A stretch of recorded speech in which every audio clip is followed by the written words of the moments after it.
Egaan Waaqayyoo isiniif haa ta'u. Kun illee gammachuu olaanaati. Yeroo darbee walitti fufiin isaanii jireenya duuka buutummaadhaan maal akka inni fakkaatu yookaan immoo duuka buutummaa attamitti waamamne daaqaan duuka buutummaa maal fakkaata jireenya itti waamamne kana keessa attamittiin geggeeffamna yookaan immoo jireenya duuka buutummaa itti waamamne kana kan masaku maali jennee kutaa adda addaatti walii wajjin ilaalaa turre. Kutaa shanaffaa darbe irratti jireenya duuka buutummaa keenyaa keessatti jechuun jireenya Gooftaa Yesuus Kiristoos duukaa bu'uu jireenya Gooftaa Yesuus keessa jiraachuu keessatti geggeessaan hafuura qulqulluu yookaan qoodi hafuura qulqulluudha maalinni isa jedhu walii wajjin ilaalaa turre. Isa kan akkasiin hordofaa turtan nama nama. Guyyaa irraa immoo kutaa ja'affaa keessatti kan walii wajjin ilaallu attamittiin Yesuus duukaa bu'ama yookaan immoo duuka bu'umsi keenya isa itti waamamne kun maal fakkaata isa jedhu gabaabsinee akka walii wajjin ilaalluun barbaada. Isa kana keessatti isa Gooftaa Yesuus Kiristoos waa'ee namoota sadii waa'ee duuka bu'ummaatii fi gara isaa dhufanii isanis immoo fakkeenya fudhatee bartoota yookaan immoo warra yeroo sana isa duukaa bu'aa turan wajjiniin kan inni dubbate Wangeela Luqaas boqonnaa 9 keessumaa lakkoofsa 57 irraa kaasee isa jiru mata duree godhachuudhaan akka walii wajjin ilaalluun barbaada. Macaafa keenya yoo banannu macaafa qulqulluu Wangeela Luqaas boqonnaa 9 lakkoofsa 57 irraa kaasee yommuu dubbifannu mata dureen isaa attamitti Yesuus duukaa bu'u yookaan immoo attamitti Yesuus duukaa bu'ama jedha mata dureen isaa. Attamittiin akka isa duukaa bu'umu Gooftaa Yesuus Kiristoos kutaa kana keessatti dubbateera. Isa kanatu ijoo sadiitti mata duree yookaan ijoo dubbii sadiitti gargar fuunee battala kana akka walii wajjin ilaaluun barbaada. Hunduma keenyaan Waaqayyo ayyaana isaa nuuf baayisu. Ilaa nan dubbisa kutaa kana Wangeela Luqaas boqonnaa 9 lakkoofsa 57 kaasee haga isa dhumaatti lakkoofsa 62tti maqaa Gooftaa Yesuus Kiristoosiin nan dubbisa. Ilaa akkas jedha. Utuu isaan karaa irra adeemaa jiranii namni tokko iddoo kamillee yoo dhaqxe si duukaan bu'aa jedhe Yesuusitti hime. Yesuus immoo waan kun boolla qabu simbirroonnis mannee qabu ilmi namaa iddoo mataa isaa hirkifatu hin qabu jedhe deebiseef. Namni biraan tokko immoo na duukaa bu'ii jedhe. Inni garuu haa ta'u yaa Gooftaa garuu dura dhaqee abbaa koo akkan awwaalladhu sin kadhaa jedheen. Yesuus immoo deebisee warra du'an dhiisi du'a isaanii haa awwaallatanii ati garuu dhaqii mootummaa Waaqayyoo iddoo hundumaatti lallabi jedheen. Ergasii namni biraan tokko yaa Gooftaa si duukaan bu'a garuu dura dhaqee warra manaa kootti nagaa akkan dhaamuu fi sin kadhaa jedhe. Yesuus immoo eenyullee hoddaa kan qabatee gara booddee isaa ilaalaa hin qotu. Akkasumas immoo namni kana fakkaatu hojii mootummaa Waaqayyoo keessa hin ta'u jedheen. Kutaa kana keessatti kan ilaallu keessumaa jireenya duuka buutummaa keenyaa keessatti akkamittiin Gooftaa Yesuus Kiristoos duukaa bu'ama. Ergaa gara amantiitti dhufne, ergaa jireenya fayyinaa arganne, jireenya fayyinaa sana keessa akkamittiin jiraachuu dandeenya. Utuu jireenya fayyinaa sana keessa hin irratini, utuu gooftummaa Yesuus Kiristoos jalaa of hin baasini dhugaatiif qajeelaatti akkamittiin amantii keessa jiraachuu dandeenya kan jedhudha. Gaaffiin kun mata duree kana keessattis kutaa kana keessattis kan kennameefi akkamittiin Yesuus duukaa bu'ama isa jedhudha. Isa kana Gooftaa Yesuus Kiristoos fakkeenya jara kana sadiitiin waan dubbatee yookaan immoo waan deebisanatti fakkaata. Inni tokkoffaani namicha isa lakkoofsa 57 irratti gara Gooftaa Yesuus Kiristoos dhufee yeroo sanatti yoo yaadne Gooftaa Yesuus Kiristoos yommuu inni deemee barsiisu humna garaagaraatiin waan adda addaa godhu namooti jireenya isaanii kufee jiru dachii keessa ol fuudhee yeroo inni barattoota godhee of duukaa adeemsisu yommuu dinqiin garaagaraa ta'u kana arguu hin namne natti fakkaata. Dhuga ba'umsa kana ta'a kana ilaaleetu Innis akkuma warra kaanii jireenya isaatiin Gooftaa Yesuus Kiristoositti of kennee duukaa bu'uu barbaade. Akkuma baay'een keenya jireenya keenya keessatti guyyaa tokko battala tokko ayyaana Waaqayyoo irraa kan ka'e Hafuurri Qulqulluun laphee keenya jireenya keenyatti dhufee dubbachuu kakaasuu taasise kan ka'e Waaqayyootti Gooftaa Yesuus Kiristoositti of laanne. Akkuma kana natti fakkaata kutaa kana keessatti dhufeetu gara Gooftaa Yesuus Kiristoos dhufee maal ittiin jedhaanii akkuma bartoota warra si duukaa jiran kana si duukaa bu'uu barbaada yookaan immoo iddoo kamillee hodhattee si duukaan bu'aa jedha. Iddoo kamillee hodhatte lafa hundumaa jechuudha. Kutaa garuu yoo teenya ilaalle deebiin Gooftaa Yesuus Kiristoos namicha kanaaf deebise deebii addaa ture. Kanaafi akkamittiin Gooftaa Yesuus Kiristoos duukaa bu'amaa isa jedhuu fi sadarkaa tokkoffaatti kutaa kanarraa kan hubannu duukaa bu'ummaa sinsinnii hin taane. Namichi kun iddoo kamillee hodhatte si duukaan bu'aa yommuu inni jedhu Gooftaa Yesuus Kiristoos immoo deebii biraa deebiseef. Deebii inni deebiseefi ilaa akka jedha. Waan goon boollee hin qabu, simbirroonis mannee hin qabdu. Ilmi namaa garuu iddoo dhiifama naa godha irra deebiin dubbisu kutaa kana. Ilaa akka jedha. Waan goon boolla qabu, simbirrooni mannee qabu. Ilmi namaa garuu iddoo mataa isaa hirkifatuu hin qabu jedheen. Akka jedhe wanta gaafachaa jirtu kana beektaa ittiin jechaa jira.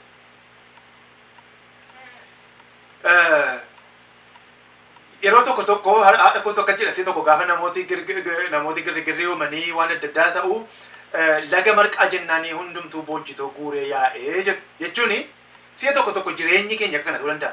Waanuma namni waama raafama garaagaraa argineef waanuma amma ta'a garaagaraa ammuma nutti mul'atee fi nutti fakkaateetu miira keenyarraa kan ka'e wanta tokko gochuu barbaanna.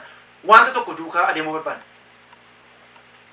Amantiinis ta'e jireenyi miira keenya irratti ijaarame eessaan nu ga'uu hin danda'u. Akka fakkeenya isa Gooftaa Yesuus Kiristoos waa'ee dhagaa, waa'ee mana dhagaa fi cirracha irratti ijaarame bokkaan dhubee roobee mana isa cirracha irratti ijaarame sana fuudhee deeme. Yeroo hundumaa isa waa'ee jireenya hafuuraa keenyaa miti, isa waa'ee jireenya foonii keenyaa murtiin nuti goonu, adeemsun karoora nuti baafannu miiruma keenya duwwaa irratti fedha keenya ammuma amananna keenya irratti yoo ijaarranne iddoo fagootti nun geessu. Akka bokkaa wanta roobee caamudha. Si'a tokko bokkaa bonaa yoo argitanii ammuma roobeetu ammuma caame aduu baasa. Waa'een Gooftaa Yesuus Kiristoos duukaa bu'uusa kana miti. Waa'een Gooftaa Yesuus Kiristoos duukaa bu'uudha jireenyatti waamamne. Jireenyi immoo waan hundumaa kan to'atudha, waan hundumaa kan qabatedha.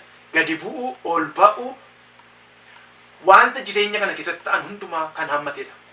Kanaafi Gooftaa Yesuus Kiristoos namicha kana yommuu inni amma si duukaan bu'aa, amma si faana bu'aa, lafumatti dhaqxee naqaa yommuu inni jedhuuni wanta gaafachaa jirtu kana beektaa. Amma simatti dhaga'amee fi ammuma ta'eefitu kana dubbachaa jirta jedhee deebii waan deebisaa jiru natti fakkaata. Maaliif sagaleen Waaqayyoo akka jedha Yohaannis 2:25 irraa ila akka jedha inni ofii isaatii garaa nama keessa waan jiru waan beekuu fi kan biraa dhufee waa'ee nama tokko isatti himuu hin barbaachisu jedha. Waaqayyo garaa namaa keessa, laphee namaa keessa, hafuura namaa keessa arga.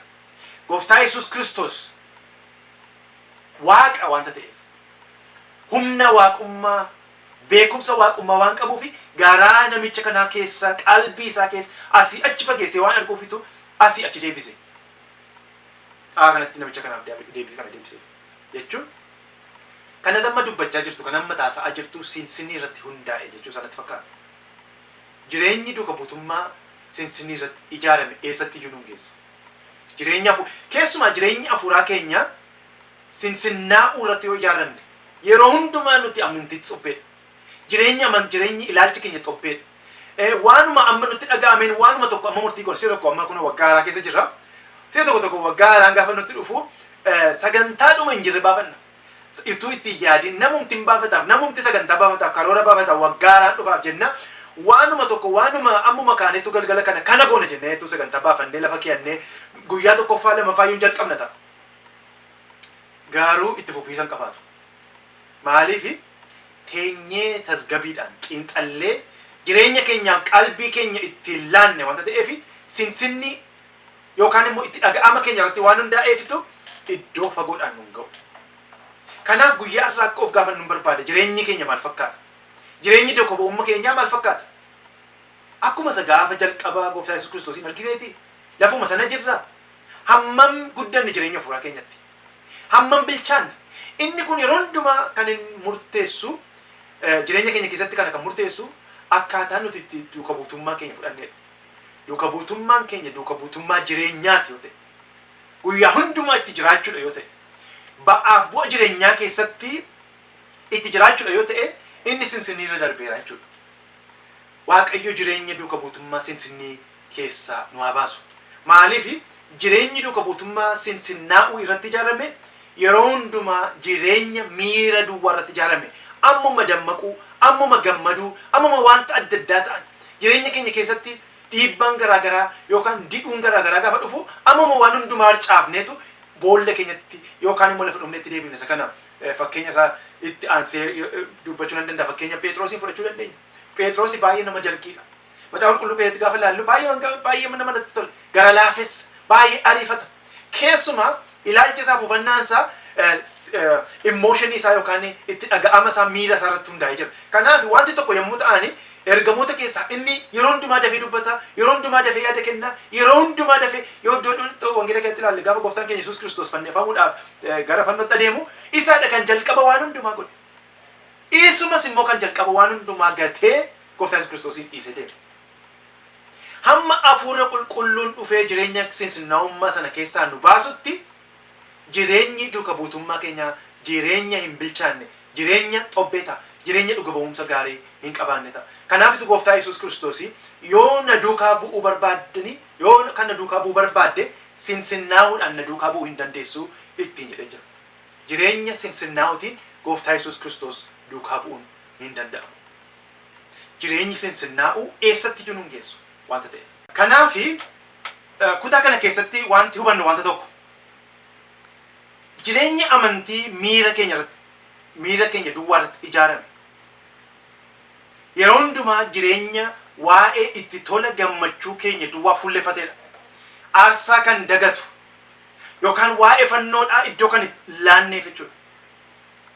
Amantiin waa'ee fannoodhaa iddoo hin laanneef yookaan immoo amantiin waa'ee fannoo irratti hin hundeeffamne amantii biyya lafaatiin amantii isa kan uumamaa akkasumatti namni fedha isaatiin yaada isaa keessatti tolfatee akka itti barbaadutti akka itti isa gammachiisutti ilaalcha isaa keessatti kan mijeeffatedha. Gooftaa Yesuus Kiristoos duukaa bu'uutti waamamuun garuu amantii miti, jireenya malee.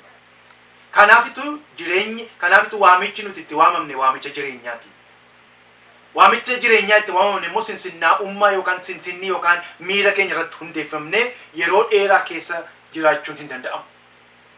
Si'a tokko naannoo keenyatti haala adda addaa gaafa ilaallu keessumaan biyya kana keessa gaafa jiraannu wanti hundumtuu kan irratti hundaa'e wanta entertainment, wanta nama gammachiisu, wanta qalbii namaa gammachiisu, hafuura namaa gammachiisu baay'ee gaariidha. Garuu wanti hundumtuu hafuura namaa gammachiisee eebba sana keessa galgala amma ganamaatti jiraachuun hin danda'amu. Isa kana jireenyuma keessa guyyaa keessatti uumama keessatti isin agarra. Akkasumas immoo jireenya gooftaa Yesuus Kiristoos keessatti isin agarra. Dhuga ba'umsa wangeelaa keessatti agarra. Macaafa qulqulluu keessatti agarra. Jireenyi qulqullootaa jireenya waaqayyoon akeeka waaqayyoo hordofanii, waaqayyoon abdatanii, waaqayyoon ilaalanii guyyaatti isa dura jiraataniiti. Akka nutti tole, akka nu gammachiise duwwaatti utuu hin ta'in eebba waaqayyoo duwwaa ilaallachaa utuu hin ta'in walumaa gala jireenya namaaf kan kenname biyya lafaa kana keessa kan jiru waan hundumaa haala hundumaa keessatti jechuudha. Isa kanatti waamamne, isa kana hubannee duuka buutummaa keenya isa kana keessatti eeggachuu waaqayyoon waa dandeessisu sinsinnaa'ummaa keessaas nu baasu. Maaliif jireenyi sinsinnaa'ummaa yeroo hundumaa jireenya duuka buutummaa keenyaa quucarsa, ajjeesa yookaan immoo umurii isaayyuu gabaabsa wanta ta'eef. Kanaaf dhugaa gooftaa Yesuus Kiristoos inni garaa namaa keessa ilaaluu, garaa namaa qalbii namaa keessa beekuu, gara namicha kanaatti galagalee wanta gaafachaa jirtu kana beektaay jedheetu akka kanatti deebisaaf. Namicha isa lammaffaa immoo gooftaa Yesuus Kiristoostu waame. Inni kun immoo lakkoofsa 59 irra jira. Ilaa akka jedhe namni biraan tokko immoo jedhe na duukaa bu'ii jedhe inni garuu haa ta'uu yaa gooftaa garuu dura dhaqeenii abbaa koo awwaalladha siin kadhadhaa jedheen. Yesuus immoo deebisee fi warra du'an dhiisii du'aa awwaallatanii ati garuu dhaqii mootummaa Waaqayyoo iddoo hundumaatti lallabii jedheeni jedha. Kutaa kana keessatti kan Gooftaa Yesuus Kiristoos namicha kanaan jedhu isa kanaadha. Duuka buutummaan ati itti waamamte nuti itti waamamne duuka buutummaa ofirraa bu'uun guutummaatti Waaqayyotti qalbii keenyaaf hafuura keenya itti laannee duuka adeemnuti. Ofirraa bu'uun. Namichi kuni hin dhufuu hin jenne haa ta'u si duukaan bu'aa jedhen garuu jedhe dhaqeeni maatii koo yookaan fira koo abbaa koo isa du'e awwaalladhaa jedhe gaafate. Waaqayyoonni garaa namaa keessa beeku. Kutaa kana keessatti Gooftaa Yesuus Kiristoos yommuu inni warri du'aa awwaallatanii ati kottu na duukaa bu'u jedhu gara jabummaa isaa miti. Gooftaa Yesuus Kiristoos inni agarra yeroo Alaazaar yommuu inni du'e hin boo'e ture jedhamni. Gara laafessa. Waa'ee gara laafummaa dhabuu yookaan immoo waa'ee ho'iisa dhabuu miti kutaa kana keessatti kan inni jechaa jiru. Garaa isaa keessatti yaada isaa keessatti garaa lama qabaachuu nama kana gallam jechuun ofirraa utuu hin bu'initu utuu guutummaatti of hin kennin booda isaa ilaalaa booda isaatti deebi'aa duukaa bu'uu kajeele. Kanaafitu warri du'aan warra du'an haa awwaallatanii ati kottu na duukaa bu'ii wangeela misraachoo Waaqayyoo ayyaana lallabii ittiin jedhee gara kanatti isa waame. Nuti sarara jireenya keenya keessatti isuma kanatti waamame. Of irraa buunee akka duukaa buunu. Biyya lafaa kana keessa gaafa deddeebinu gaafa jiraannu of irraa buunee akka duuka buutuu Gooftaa Yesuus Kiristoos akka hin taane waan baay'eetu nu danqa. Irra caalaa yaada manaa keenyatu nu danqa. Yaada qalbii keenya kan namaa caalaa, kan naannoo keenyaa caalaa, kan seexanni iyyuu nu qoru caalaa numti mataan keenya, hawwiin keenya, yaadi keenya, shaakalli keenya, qalbii keenya, hafuura keenya kan dhuunfate yeroo hundumaa of irraa buunee jireenya amantii keessa kan jiran of irraa buunee Gooftaa Yesuus Kiristoos duuka akka hin deemne nu danqa kutaa kana keessa hubachuu dandeenya. Si'a baay'ee wanta booddee keenya jiru shaakala keenya isa booddee keenyatti darbe, jireenya isa booddee keenyatti hafe yookaan immoo wanta adda addaa booda keenyatti jirutu si'a hundumaa of duratti dabarsinee isatti waan qabamnuufi guutummaatti of laannee ayyaana Waaqayyoo keessa jiraachuu nu danqa. Guutummaatti of laannee hamma ayyaana Waaqayyoo keessa hin jiraannetti dhugumaan duuka buutuu Gooftaa Yesuus Kiristoos ta'uu hin danda'amu. Fakkeenya gabaabaan fudhadhu keessa si'a tokko waa'ee Abrahaam. Abrahaamini Waaqayyo yommuu inni isa waame Abrahaam filannaa adda addaa qaba ture. Yommuu inni kottu maatii kee keessaa fira kee keessaa ani si waameera jireenyi kee immoo fuula kee dura jira fuula kee dura siif kaa'eeraati kottu na duukaa bu'i yommuu inni jedhee yookaan galagalee booddee isaa ilaalee waa'ee booddee isaatti himachuu insecurity isaa haala addaa isatti waamame sana wanta addaan qullaa'ee ifaa miti wanta ta'eefi waan hundumaa dubbachuu danda'a ture. Kan hundumaa keessatti amantiidhaan wanta Waaqayyo isa itti waame sana fudhachuu filate. Amantiidhaan Waaqayyotti of laachuudhaan gara Waaqayyo nu waametti qalbii keenyaaf hafuura keenya galagalchuu akka dandeenyu Waaqayyo ayyaana sana nuuf baasu. Si'a baay'ee waanuma hiika hin qabne fakkeenya salphaa namaaf dhiisu booddee keenyatti walitti buune yookaan bifa adda addaatiin jireenya adda addaa keessa waan jirruufi isa booddee keenya jiru isa ta'a garaagaraatiin qabamne sana dhiisuu waan dadhabnuufi dhuga baatuu guutuu ta'uu hin dandeenyu garaa lamaan deddeebine garaa jaalalaa fi garaa jibbaa. Garaa hamminaa fi garaa gaarummaa wulachuuma isaa walitti baanne adeemuu yaadna. Yommuu sana gallamee taana jechuudha. Gallamee ta'uu keenyaan jireenyumti keenya iyyuu bilchaataa ta'uu hin danda'u. Isa duwwaa immoo miti. Wanti jireenya keenya booddeetti deebisan waan baay'eetu jiraachuu danda'u. Shaakallee adda addaa. Si'a tokko yeroo biyya lafaa keessatti namooti dhufanii sagalee Waaqayyoo dhugaa nuuf ba'anii nutti dubbatanii jireenya amma keessa jirtu keessaa ba'ii qalbii kee geeddaradhu gara Gooftaa Yesuus Kiristoositti galagali deebi'i. Yommuu nuun jedhan si'a baay'ee eeyyenan dhufaa eeyyenan deebi'a garaan koo garuma waldaa jira garuu waan xinnootu naafaa isan hojjetadha isan sirreeffadha utuma nuti isa sirreeffannu jireenyis yeroonis hin darbu. Jireenyis ergii yeroonis darbee booda gaafa dammaqnu wanti baay'een nu jalaa darbeera yookaan immoo jireenya keenya walakkaan isaa waan biraa keessatti gubateera. Maaliif yeroo hundumaa ofirraa buunee itti waamama keenya sanaaf deebii laachuu dadhabuu keenya.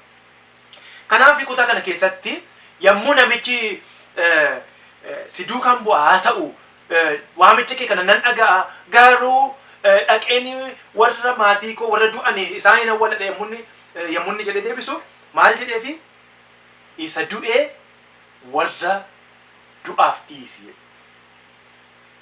Isa dhimma nuun baafne isa jireenya fuuraa keenya hin deeggarre hin gargaarre isa nun tajaajille jireenya fuuraa keenyatti nun guddifne maa'ii kan hin baafne safara biyya lafaa bifa adda addaatiin kan booda keenya jiru isatti hiikamuu akka dandeenyu isatti of hiiknee gara Waaqayyo nu waametti adeemuu akka dandeenyu Waaqayyo nu gargaara.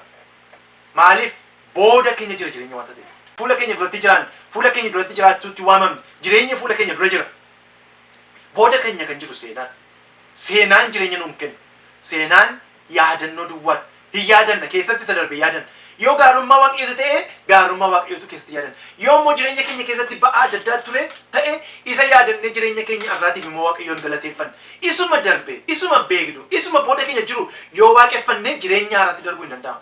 Keessuma biyya keenya keessa aadaa keenya keessatti wanta rakkinni guddaan wanta booda keenyatu waaqeffama. Namni fuula duratti yommuu adeemu fuula duratti adeemna fuulli keenya garuu gara booddeetti galagaleetu adeema jechuun isa booda keenyatu caala. Ana yaadadha gonko durii bara durii sumuuniidhaan foon bituudha. Gaaffiin qabu bara durii sumuuniidhaan foon bituu hin danda'amu. Barri isaa yeroo isaas jireenyi isaas adda arra sumuuniidhaan horii bitamu. Kanaaf bara isa durii caala jechuu hin danda'amu. Arra jireenya irra jiru akkaataa horii itti qalamtu wanti adda addaa isa arraatu yoomiyyuu ta'e isa arraatu isa dargara mijataadha. Waanumti fedhe yoo ta'e isa arraatu isa kaleessa irra gaariidha. Fuula keenya dura Waaqayyotu immoo jira. Fuula keenya Waaqayyo dura jira duwwaa tuntiin fuula keenya duratti immoo nu waame duratti akka jiraannu nu waame. Kanaaf isa booddee keenya irraa hiikamnee garaa keenya irraa qalbii keenya irraa waamicha Waaqayyotti of laannee adeemuu akka dandeenyu Waaqayyo hunduma keenya nu gargaara. Maaliif ofirraa utuu hin bu'in Waaqayyoonis gammachiisuu hin dandeenyu ofii keenya iyyuu gammachiisuu hin dandeenyu. Iddoo lama dhaabachaa ilaalcha lama qabaachaa jireenya lama qabaachaa miila tokko gama sana tokko keenyee amma immoo booddee keenya ilaalaa takkaadhuma lafti dhaqan hin jiru. Isa biyya keenya maal jedhan lafa baallebbatti immoo maal jedhu lafa achuma dhaabatteetu takka fuulduratti fudhattaa booddeetti fudhattaa fuulduratti fudhattaa miila kee amma immoo booddeetti fudhattaa. Jireenya kiristiyaanummaa akkasii jireenya qoramsaati. Jireenya gaarummaa Waaqayyoo keessatti guutuutti shaakaluu hin dandeenye. Isa kana nu hubachiisa kutaan kun. Kutaa kana keessatti duuka buutummaan Gooftaa Yesuus Kiristoos duukaa ittiin bu'amu duuka buutummaa ofirraa bu'een ta'uu mala jedha. Kanaaf jireenyi keenya irra maal fakkaata? Jireenyi kee maal fakkaata? Jireenyi koo maal fakkaata? Of ilaaluun baay'ee gaariidha. Hammam ofirraa buuneetu jireenya keenya qalbii keenya aarsaa goonee Waaqayyoon tajaajilla ofii keenya tajaajilla nama keessa tajaajilla. Si'a tokko waa'een duuka buutummaa keenya maal akka inni fakkaatu jireenya keenya irraa mul'ata. Si'a tokko iyyuu duwwaatutti guutummaatti jireenya keenya irraa mul'ata. Jireenyi duuka buutummaa keenya afaanuma duwwaadha yoo ta'e ofirraa buunee gochaa jiru. Maaliif ofirraa yoo buune hojii dabalata wanta ta'eef. Hojii dabalata action. Isa dabalateetu yommuu san duuka buutummaa qajeelaa ta'a. Yoo kun keessa hin jiraanne ofirraa hin buune jechuudha. Afaanuma baasofna jechuudha. Waanuma aspirationii qabnuuf yaada qabnuuf isa duwwaa ta'a jechuudha. Inni kun egaa hin qabu. Isa kanatti isin waamamne jedha. Isa kana hubachuu akka dandeenyu Waaqayyo hunduma keenyaa fi ayyaana isaa nuuf habaayisu. Mul'ata boqonnaa 3 lakkoofsa 15 amma 16tti waa'ee waldaa Laodooqiyaadhaa akkas jedhee dubbata. Yoo dhannee dubbifamne kutaa kana keessatti waldaan kun waldaan Laodooqiyaadhaa bu'aa jechuun yookaan dillaamini yookaan qabbanaamini giddu galeessa hiikuma kan hin qabne jechuudha. Bu'aadha waan taateef afaan koo keessaa fuudhee si gatuuf jedhe utuu waldaa Laodooqiyaatti dubbata Gooftaa Yesuus Kiristoos kutaa sana keessatti yommuu ilaalu. Jireenya bu'aa keessaa Waaqayyo nu baasu. Jireenyi keenya akka bu'aa kan godhu waan baay'eetu jira. Akka sila jedhee tokkoffaan garaadhuma keenya keessaa iddoo lama ilaalaa yaada lama jiraachaa qalbii lama waan lama hawwaa waan jiraannuufi booda keenyas ilaalaa waan adeemnuufi irraa of fuunee qalbii keenya guutummaa keenya jireenya keenya hundumaa Waaqayyotti laachuu waan hin dandeenyeef jireenyi keenya bu'aa ta'a. Bu'aa keessa immoo waa tokko jireenyi hin jiru. Yaadadha biyya keenya keessatti bishaan tokkotu jira gara laga keessa. Bishaan kuni waa tokko hin biqilchu, qurxummiin keessa hin jiru, waa tokko hin biqilchu, bishaanichi baay'ee gadi fagoodha. Garuu yeroo hundumaa ciisa. Kan inni waa tokko hin biqilchine kan wanti lubbuu qabaatu keessa hin jiraanne bishaanichi yaa'u. Garatti yaa'u tokko iyyuu hin qabu. Achuma ciisa yeroo hundumaa. Achuma waan ciisuu fi yeroo hundumaa achi iddoo sana waan hin sochooneef jireenya keessatti uumamuu hin danda'u. Jireenyi keessatti gaafa uumamuu wanti tokko yommuu lubbuu qabu yommuu socho'uudha. Duuka buutummaan keenya hiika kan inni qabu inni nu yaannu qalbii keenya keessatti afaan keenya keessatti inni nuti afaaniin dhugaa baanuu fi inni nuti guyyaa guyyaatti jiraannu yommuu inni wal simatu dhugumaan jireenyi keenya duuka buutummaan keenya duuka buutummaa ofirraa bu'eeni commitmentii kan qabudha jechuudha. Kanaaf kutaa kana keessatti Gooftaa Yesuus Kiristoos isa kana dubbata. Isa kana keessatti jireenya keenya guyyaa irraa ilaaluu akka dandeenyu Waaqayyoon argaa. Inni sadaffaani lakkoofsa isattaan yommuu dubbifannu ilaa akka jedhu 61 irra jira sadaffaadha. Ergasii jedha namni biraan tokko yaa Gooftaa si duukaan bu'aa garuu dura dhaqee warra manaa kootti nagaa kan dhaamuu fi sin kadhadhaa jedheen. Yesuus immoo eenyullee hordaa kan qabatee gara boodaa isaa ilaalaa hin qotu. Akkasumas immoo namni kana fakkaatu hojii mootummaa Waaqayyoo keessatti hin ta'u jedha. Amma namichi kuni dhufeetu afaanumaaf ilaa Gooftaa Yesuus Kiristoos si duukaa bu'uu barbaada garuu dhaqee warra manaa kootti nagaa dhaamee dhufaadha. Akkuma sila dubbadhe Yohaannis boqonnaa 2 lakkoofsa 25 keessatti Gooftaa Yesuus Kiristoos garaa namaa laphee namaa keessa kan argu Waaqa waanta ta'eef garaa isaa fi yaada isaa keessa waan jiru beeka. Namichi kuni yaada garaa lamaatiin Gooftaa Yesuus Kiristoos duukaa bu'uu barbaada. Yaada garaa lamaatiin Gooftaa Yesuus Kiristoos duukaa bu'uu hin danda'amu. Jechuun jireenya isa darbes achi ilaala asii achis immoo Gooftaa Yesuus Kiristoos duukaa bu'uu hawwu.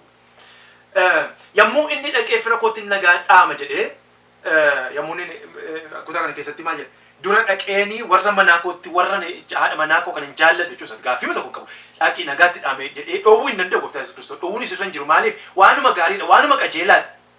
Yaadanna yoo taane macaafa moototaa keessatti waa'ee Eliyaasii fi Elsaa'i yaadanna yommuu Eliyaas Elsaa'itti dhufee uffata isaarra buuse kan inni jedhee dhaqeeni manatti dhaamee abbaa kootti haadha kootti dhaqeen dhungadhee nagaatti dhaamee dhufaa innaan waan barbaaddu godhi jedheen. Yommuu inni akka jedhuuni garaa isaa keessatti yaada isaa keessatti Elsaa'i waanuma qajeelaa godha jedhee waan amanu hafuura Waaqayyoo waan geggeeffamuu fi dhaqi waanuma barbaadde godhi jedhe. Inni garuu gaafa manatti gale waan tokko godhe waan godhe natti fakkaata nagaa dhaamuu duwwaatu hin ta'ini manatti kan booddeetti isa qabu jireenya isaa hafuura isaa macaafa moototaa isa duraa boqonnaa 19 lakkoofsa 19 irra jira. Wanta booddeetti isaan bisu satti harkisu sana dhaqee xumuratti kennee biraa deebi'uu barbaade natti fakkaata. Kanaaf manatti galee dhaqee nagaa dhaame qotiyyoo jedhe qotiyyoo hin qalane biyya keenya qotiyyoon hin qalamtu. Namni qotiyyoo qalu nama qonnaa irraa boqonnaa fudhachuu barbaade duwwaadha. Jechuun boqonnaa jechuun dhiise nama qonnaa dhiisetu qotiyyoo qala. Elsaa'i kanaan booda qotiyyoo qonnaa qotuutti hin deebi'u sangoota sanaan. Kanaaf sangoota sana fuudhee qalee nyaatee isaanii nyaachisee gindoo isa ittiin qotu. Immoo ittiinitu foon sana waade. Wanta booddeetti isa deebisu, wanta booddee isa ilaalchisu hundumaa gateetu waamicha sana simachuutti ka'e. Si'a tokko Waaqayyoo gara jireenya keenya gaafa dhufu nu waama duwwaa miti. Yommuu nu waamu wanta booda keenya jiru jireenya darbe wanta adda addaa wanta nu hidhuu danda'an hundumaa ofirraa kunnee tajaajila keenyatti jireenya keenyatti kan ba'aa ta'an hundumaa lafa kaayannee isa duukaa akka deemnu gara isaatti akka isaa wajjiniin isa hordofnu waamichi Waaqayyoo waamichi Gooftaa Yesuus Kiristoos isa kanaadha. Isa kana hubachuu kan dandeenyu Waaqayyoo. Maaliif wanta booddee keenyatti nu hidhan tajaajila keenyatti ba'aa ta'an harkifannee duukaa bu'uu hin dandeenyu. Duukaa bu'umsa gaariis qabaachuu hin dandeenyu. Jireenya keenya keessatti amala adda addaa jiraachuu danda'a duukaa buutummaa keenyatti danqaa kan ta'an. Tarii wanti nu qabnu sun gaarii ta'uu danda'a garuu jireenya duukaa buutummaa keenya keessatti tajaajila keenya keessatti dhiibbaa fiduu danda'a. Isaan kana hundumaa barbaannee isaan kanarraa ofii kukkuu danda'u Waaqayyoon argaa. Kutaa kana keessatti garuu kan inni ittiin jedhee namni na duukaa bu'uu barbaadu egaa asii achi booda isaa ilaalaa jireenya booda isaatii jiraachaa isa booda isaatti darbe sana hawwaa isa booda isaatti darbe sana gochaa anaan na duukaa bu'uu hin danda'u. Na duukaa bu'uu duwwaa yoo ta'in tajaajila koo keessatti dhimma hin baasu. garaa keenyarraa waaqayyoon tajaajiluudhaaf wanta booddeetti nu qaban jireenya keenya hidhan hundumaarraa ofii godhan danda'u nurra jira. Jireenya keenya hidhaa garaa garaa, hidhaa biyya lafaa, yaada adda addaa, yaada biyya lafaa, hawwii biyya lafaa, wanta adda addaatiin tajaajila keenya kan danqan hundumaa harkifannee isaaniinis baannee waaqayyoon tajaajiluu hin dandeenyu, namas tajaajiluu hin dandeenyu, namatti iyyuu gufuu taana malee. Kanaaf kutaa kana keessatti Gooftaa Yesuus Kiristoos yemmuu namicha kanatti dubbii cimaatti dubbate, har'a nuunis tokkoon keenya Hafuurri Qulqulluun kana nutti dubbata. Wanta baay'ee jireenya keenya keessa kan jiru. Guyyaa guyyaatti akka nuti rivaayizii of goonu, akka nuti ofii dhaalluu fi Hafuurri Qulqulluun kan nutti dubbatu. Anaa nama kanatti dubbatu, isinitti kan dubbatu. Isa kanatti yaada keenya keenyuu akka dandeenyu Waaqayyo nu gargaara. Maaliif? Waaqayyo duuka buutota dhugaa akka taanu barbaada. Duuka buutota warra qalbii isaanii, hafuura isaanii, namummaa isaanii hundumaa Waaqayyotti kennanii, fedha Waaqayyo keessa jiraatanii, akeeka Waaqayyo keessa jiran, biyya lafaa kanas immoo dhiibbaa Waaqayyo barbaadu irratti gochuu danda'an akka taanu barbaada. Yaada lama keessa dhaabachaa, iddoo lama ilaalaa, jireenya lama jiraachaa, jireenya waliin mormu, wanta adda addaa walitti simanne yookaan immoo itti qabama garaagaraa kan jireenya wangeelaatiin mormu, waamicha keenyaan mormu hundumaa walitti makne dhugumaan guutuutti dhiibbaa gahaa qabaachuu hin dandeenye. Itti yoo fakkeessin irraa kana. Itti fakkeessinee isuma immoo yoo nutti tolee keessa jiran yookaan immoo sinsinnii dhumaan anuma tokko gammannee gaafuma gammannee arruma kaanii waan adda addaa goonee caamnee immoo torban immoo isa dhufummoo isa kana goona, isatti aanummoo kana goona. Gaaf tokko jireenya akkasii keessattuu jiraannutu achumaan ciiraadhuma sabbanna. Maaliif jireenyatu wanta jabaa ta'e principle wanta gadi fagaate hundee kan qabu irratti ni ijaaramu. Duuka buutummaan keenya duuka buutummaa guutummaatti qalbii keenyaan, yaada keenyaan, hawwii keenyaan, gochaa keenyaan Gooftaa Yesuus Kiristoosiin duukaa bu'uutti waamame. Inni kun immoo jireenya. Isa kana hubachuu, isa kana hubannees immoo isa kana keessa deddeebi'uu akka dandeenyu Waaqayyo nu gargaara. Kutaa kana keessatti gaa isa kanaadha kan Gooftaa Yesuus Kiristoos dubbatu. Yoo dhugumaanii na duukaa bu'uu barbaaddanii, duuka buutota koo warra dhugaa ta'uu yoo barbaaddanii, duuka buutummaa sinsinnii hin taaneen na duukaa bu'aa jedha. Duuka buutummaa hawwiidhuma keenya yookaan waanuma amma argine, ammuma nu gammachiise, ammuma eebba keenya, ammuma isa shaakalleetu hin ta'in isa guyya guyyaatti waan hundumaa keessatti, haala hundumaa keessatti isa hordofnu, isa keessa jiraannu, isa keessatti abdannu, isa gara kanatti nu waama. Inni lammaffaan duuka buutummaa ofirraa bu'een. Ofirraa bu'uu rilaaktaantii utuu hin ta'in jireenya keenya, qalbii keenya hundumaa garaa keenyarraa yoo hin jaallanne taane garaa keenyarraa akka jaallannu, yoo hin hojjenne taane garaa keenyarraa akka hojjennu, yoo mul'ata garaa garaa finnara ta'e garaa keenyarraa mul'ata akka finnu, kan waldaa kiristaanaa tajaajilu, kan amantoota tajaajilu, kan nu tajaajilu. Abrahaami yommuu inni waamamee guutummaatti duukaa bu'ee wanta tokko hubanna jirra. Ibroota boqonnaa 11 lakkoofsa 8 dubbistan keessumaa lakkoofsa 10 irratti ofirraa buunee kan tajaajiluu dadhabnu, ofirraa buunee kan deemuu dadhabnu yeroo hundumaa hawwa garaagaraa waan yeroo qabnu, hawwa garaagaraa wanta sanaa wajjin wanta waliin fudhanne. Garuu yommuu dhannee Ibroota boqonnaa 11 lakkoofsa 10 irratti ilaallu Abrahaami hawwii biraa hin qabu ture waa'ee Waaqayyoo irraa kan hafe. Yookaan immoo wanta Waaqayyo isaaf akeeke fuula isaa dura kaa'e irraa kan hafe waan biraa hin qabu ture. Kanaafitu garaa isaa hundumaatiin itti of kennee duukaa adeemuu danda'e. Kanaaf irraa hawwiima keenya yoo gaafachuu nurra jira. Maal barbaanna? Baay'ee barbaachisaa kan gaafachuun jireenya duuka buutummaa keenyaa keessatti. Maal barbaanna? Siree tokko tokko waa'een jireenya duuka buutummaa keenyaa Gooftaa Yesuus Kiristoos duukaa bu'uu keessa jiraachuudha. Yeroo hundumaa wanta nuti barbaannu isa ego keenya yookaan immoo jireenya adda addaa yookaan nu quubsu yookaan nu gammachiisu wanta adda addaa ta'a adda addaa isatti marree yoo yaadna taane yeroo hundumaa yaada walaalammiitiin duukaa buuna. Maaliif hawwii keenyaa, fedha keenyaa waan adda addaa jiru sanaa fi jireenya amantii wanta wal keessa finnee fi jireenyichi bilchaataa ta'uu hin danda'u. Dhuga bu'ummaan keenyas bilchaataa ta'uu hin danda'u. Kanaaf gaafa tokko yoo nuti toluu dide, yoo haalli garaagaraa nu quunname, yoo dhuma amma namni funyaaman nutti guure waldaa keessa tokko tokko hin taane waldaa keenya keessatti bifa adda addaatiin iddoo garaagaraa namumti fuula isaa namatti gaddaree tokko waan hundumaa harcaasee dhiisee deema. Maaliif? Jireenyi amantii isaa miira isaa irratti hundaa'ee jira. Jireenyi amantii isaa isa amma isa gammachiisu, isa amma argu, isa gana garasitti yaadee qalbii isaa hafuura isaa itti kennatee duukaa deemuu hin dandeenye jechuudha. Kanaaf kutaa kana keessatti kana nutti dubbata akkamittiin Gooftaa Yesuus Kiristoos duukaa bu'uu ni danda'amsa jedhuufi isa kana nutti dubbata. Inni sadaffaadha duuka buutummaa garlamee hin taane.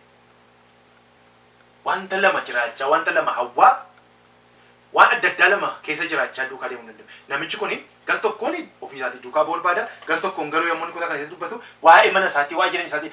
Inni kun fakkeenya Gooftaa Yesuus Kiristoos mana keessa hin jaallatina, jireenya keessa hin jaallatina. Namni utuu mana isaa hin ijaarin, jireenya isaa hin jaallatin, utuu ofii isaa iyyuu hin jaallatin namas tajaajiluu hin danda'u, Waaqayyoon tajaajiluu hin danda'u.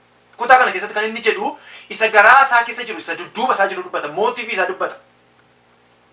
Mootii fi isa dudduuba dubbii isaatii jiru dubbata. Kutaa kana keessatti dudduuba isaa kan jiru ilaalcha biraadha, hawwa biraadha. Yookaan afaanumaaf dubbata malee yaada isaatiin qalbii isaatiin na bira hin jirtuutti jecha. Kanaaf namni gindii lafatti qaa'ee booda isaa ilaalaa hin qotu. Yoo qonnaa qota taate fuuluma kee dura ilaalteetu itti ejjettee qottaa jechuudha. Ittuma ejjennee gara fuulduraatti qotutti waamna. Waan hundumaa haala hundumaa keessatti. Isa kanatti qabamnee yeroo hundumaa Gooftaa keenya Yesuus Kiristoos duukaa bu'uu akka dandeenyu, dhugaa ba'uu akka dandeenyu, isa dhugaa baanes jiraachuu akka dandeenyu Waaqayyo ayyaana isaatiin kana keessatti nu haa eegu. Obboleessa koo obboleettii koo siin isa eegu. Eebba Waaqayyooti.